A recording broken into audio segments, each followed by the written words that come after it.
रहा है फ्रांस के अंदर, कुछ तस्वीरों से समझने का प्रयास करते हैं।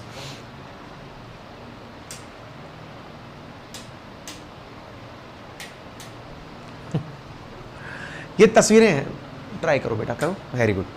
हाँ, तो यहां पर ये जो तस्वीरें आपको दिख रही हैं, इन तस्वीरों को देखकर आप अंदाजा लगा सकते हैं किस प्रकार का यहां पर माहौल है।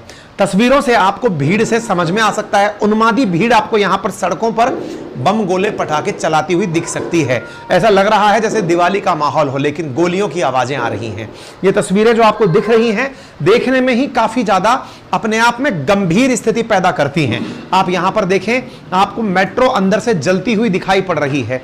आप यहां पर देखें, सड़क पर आपको इस प्रकार से आगजनी करते हुए लोग दिख रहे हैं। पुलिस थाने में आग लगाई जा रही है, वो आप यहां पर देख सकते हैं। इतना हाल है कि दुनिया के कई नेता तो इस सवाल को पूछ रहे हैं कि ये फ्रांस है क्या? क्या ये सिविल वॉर है क्या? और अगर ऐसा है तो फ्रांस के ऐसे हालात क्यों बने हैं? फ्रांस के ऐसे हालात क्यों बने, यह समझने का लोग प्रयास कर रहे हैं कि अल्टीमेटली ऐसा क्या हुआ है। लोग इस बारे में जान रहे हैं। तो अब बड़ा सवाल यह बनता है कि ये जो स्थितियां यहां पर बनकर आई हैं, इन्हें थोड़ा सा हम समझते हैं, ऐसा हुआ क्या है। आप यहां पर एक और बस देखते हैं, और वो बस क्या है? यहां पर एक चीनी नागरिकों को ले जा रही बस है, जिस बस को बाहर से डर लग रहा है कि कहीं ऐसा ना हो कि इन चीनी नागरिकों को टारगेट करके उन्मादी भीड़ इस बस पर हमला कर दे।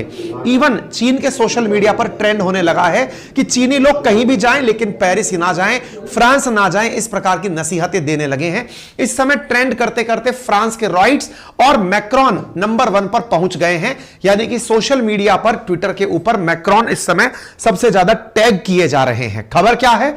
Hundreds more arrested in 4th night of French rights. 27 तारीख की वो कौन सी घटना है जिसके चलते हुए फ्रांस के अंदर इमरजेंसी के हालात पैदा हो गए हैं? किसी भी समय पर इमरजेंसी लगाई जा सकती है। लेकिन एक तस्वीर लोगों को परेशान कर रही है, जिसमें इमानुएल मैक्रॉन एक जलसे के अंदर आनंद लेते हुए दिखाई दे रहे हैं। वो किसी पार्टी में आनंद ले रहे हैं जिस समय पर फ्रांस के अंदर आग लगी है, इसलिए ये ट्रोल भी हो रहे हैं। इसी बीच में वहां के एक प्रोफेसर के द्वारा यह खबर देना क्या कि India must send my Yogi Adityanath to France to control right situation there and my god he will do it within 24 hours.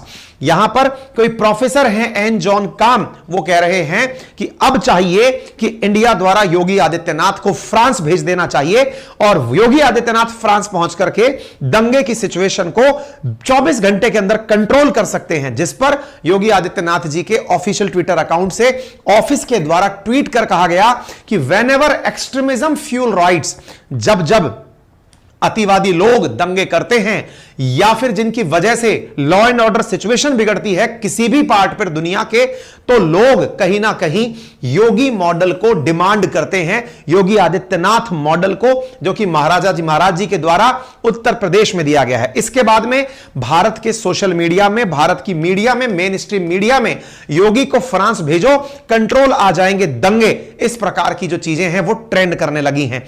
क्या है पूरी कहानी, विस्तार से समझेंगे। क्या हुआ, क्यों हुआ, कैसे हुआ, पर कॉल कर सकते हैं। अब घटना को विस्तार से जानते हैं। साथियों, आपके सामने एक लाल रंग की रेसर कार यहां पर दिखाई दे रही है, और साथ में आपको यहां पर 2 व्यक्ति दिखाई दे रहे हैं। ये 2 व्यक्ति कौन है? ये फ्रांस के पुलिसकर्मी हैं। कौन से पुलिसकर्मी हैं? तो ये ट्रैफिक पुलिस वाले हैं। आपने इंडिया में ट्रैफिक पुलिस को जब देखा होगा तो वो अक्सर बैरिकेटिंग के माध्यम से या आपको हाथ देकर के रोकती हुई दिखती है। ज्यादा होता है तो इनके पास एक स्टिक होती है जिससे आपको रोकने का प्रयास करते हैं। ये फ्रांस है, और अगर इस फ्रांस को आप ध्यान से देखें तो आपको यहां पर एक कर्मचारी के हाथ में गन दिखाई दे रही है, अगर आपको दिख रहा है। यानी ट्रैफिक पुलिस ने आपको रोकने की कोशिश की, आप नहीं रुके। ट्रैफिक पुलिस वाले ने सीधी आप पर गन लगा दी कि रुक जा भाई।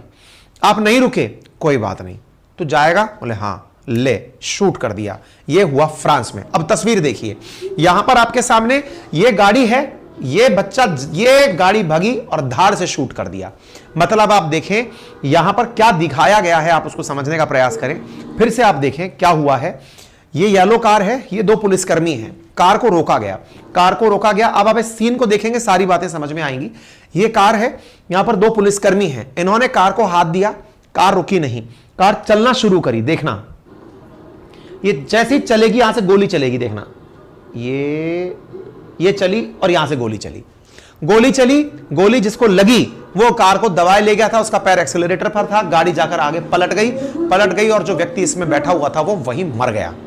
जो व्यक्ति मरा उसका नाम नाइल था। जो व्यक्ति मरा वो नाइल था। यह घटना मंगलवार यानी 27 जून की है। यहां पर फ्रांस के अंदर नांतेरे नामक एक जगह है जहां की यह घटना थी, जहां पर पुलिस वालों के द्वारा एक येलो रंग की कार को रोका गया था। पुलिस अफसर ने जब वहां पर रोकना मतलब ड्राइवर को रोकने की कोशिश की, ड्राइवर ने गाड़ी नहीं रोकी, उसने गोली चला दी। गाड़ी चला कौन रहा था? एक नाहिल नाम का व्यक्ति चला रहा था। अब सवाल यह है कि नाहिल नाम का कौन था? ये नाहिल नाम का व्यक्ति था, ये कौन था? तो यहां पर निकल करके आया कि यह व्यक्ति 17 साल की उम्र का एक बच्चा था। 17 साल का बच्चा था, लेकिन इसको शिकार क्यों बनाया गया, इस बारे में न्यूज निकल कर आना शुरू हुई कि यह व्यक्ति असल में नस्लीय रूप से एक अफ्रीकी बच्चा था। अफ्रीकी नस्ल का मूल का व्यक्ति था, जो रंग से जो मतलब ब्लैक लाइफ मैटर्स में जो ब्लैक शब्द जिनके लिए यूज किया गया है, मतलब मैन ऑफ कलर था। असल में यह एक अफ्रीकी व्यक्ति था। इस वजह से इसे पुलिस वाले ने गोली मार दी। एक 17 साल का बच्चा जो पुलिस के रोकने पर ना रुका हो, उसे गोली मार दिया जाना यह लोगों को पसंद नहीं आया। कौन से लोगों को पसंद नहीं आया, बस यह बड़ा सवाल हो गया। पसंद उनको नहीं आया जो अफ्रीका से माइग्रेट होकर के फ्रांस आ गए थे, या फिर दुनिया के विभिन्न कोनों से इलीगली या लीगली माइग्रेट होकर फ्रांस में आ गए थे। साथियों, फ्रांस की कुल आबादी 6.5 करोड़ है। 6.7 करोड़ जो राजस्थान की आबादी है वही फ्रांस की आबादी है। फ्रांस की इस टोटल आबादी का 10%, लगभग 9.7% विदेशी हैं, माइग्रेंट्स हैं, जो या तो इलीगल तरीके से तैर तार कर बॉर्डर क्रॉस करके पहुंच गए या फिर वो यहां पर पहुंचे हैं। इनमें आधे लोग तो फ्रांस की नागरिकता, लगभग आधे लोग तो नागरिकता ले चुके हैं, बाकी लोग अभी भी अवैध प्रवासी बनकर रह रहे हैं। उन्हीं में से एक। अच्छा, दूसरा यहां पर जो बड़ा सवाल निकल रहा है और वो ये है कि ये जो व्यक्ति था नाइल नाम का, ये व्यक्ति मूलतः अफ्रीकी मूल का था, लेकिन फ्रांस में रह रहा था। इसकी ये मतलब फिलहाल सेंटर पेरिस के अंदर रह रहा था, नांतेरे नामक स्थान पर, जो कि पेरिस से 17-15 मिनट की दूरी पर है। वह धर्म से मुस्लिम था और जातीयता से वो अफ्रीकी फ्रेंच था, यानी कि उसके परिवार में पुराने लोग अफ्रीका से थे और बाकी लोग फ्रांस की नागरिकता पा चुके थे। इस वजह से कहा जा रहा है कि उस व्यक्ति, उस बच्चे के खिलाफ कोई भी आपराधिक रिकॉर्ड नहीं था, पुलिस ने उसे गोली क्यों मारी? तो इसमें कहा गया कि यहां की पुलिस नस्ल देखकर भेदभाव करती है, ब्लैक देखकर भेदभाव करती है और मुस्लिम देखकर भेदभाव करती है, इसलिए गोली चलाई गई। यह बात निकलकर यहां से आना शुरू हुई। इस वजह से सड़कों पर प्रोटेस्टर्स उतर आए और उन्होंने फ्रांस में जहां तहां सड़कों पर प्रोटेस्ट करना शुरू कर दिया।